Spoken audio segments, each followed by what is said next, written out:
இந்த பக்கம் அப்படியே இந்த பக்கம் நடுவில் நர்மதா, நடுவில் இப்படி அழகாக ஒரு பாறை எப்படி இருக்கு பாருங்க, தண்ணி ஜலம்.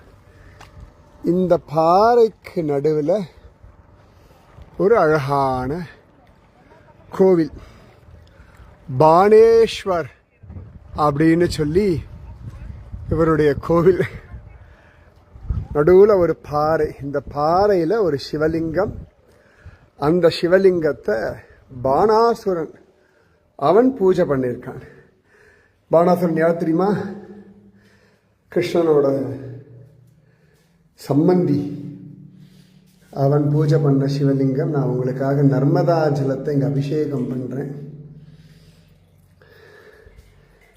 இந்த இடத்துல ஒரு கோவில், அந்த பாணாசுரன் வழிபட்ட சிவலிங்கம், பின்னாடி தேவி.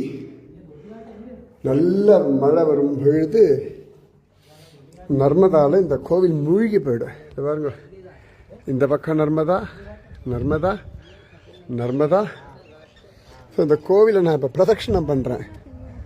ஜோரா ஜம்முன்னு அப்படி பிரதட்சணம். என்ன காற்று தெரியுமா? இதோ அங்கே தான் ராணி அஹில்யாபாய் ஹோல்கர் அவர்களுடைய அழகான அந்த கோவில் இருக்கு, அஹில்யேஸ்வர் மகாதேவ். இதெல்லாம் அழகான நர்மதா.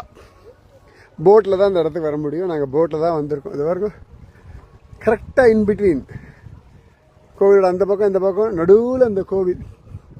மழை காலத்தில் கோவில் மூழ்கி போயிடுவான். இப்போயே அந்த கோவில் ஒரு 50 அடி ஒசரம் இருக்கும். ஏற்கனவே ஒரு 50 அடி ஆழம் இருக்கும். இங்கே என்ன அழகான நம்ம தேசம், நம்ம தேசம்தான். இதெல்லாம் நீங்கள் வரணும், பார்க்கணும். அழகான இந்த பாணேஸ்வரர் உங்களுக்கும் உங்கள் குடும்பத்திற்கும் சகலவிதமான சௌக்கியங்களையும் தரட்டும். நான் இங்கேருந்து இப்படி காமிக்கிறேன் பாருங்க. கடல் மர் காலியா நர்மதா. இந்த நர்மதா நம்ம சங்கரர்லாம் தியானம் பண்ணது.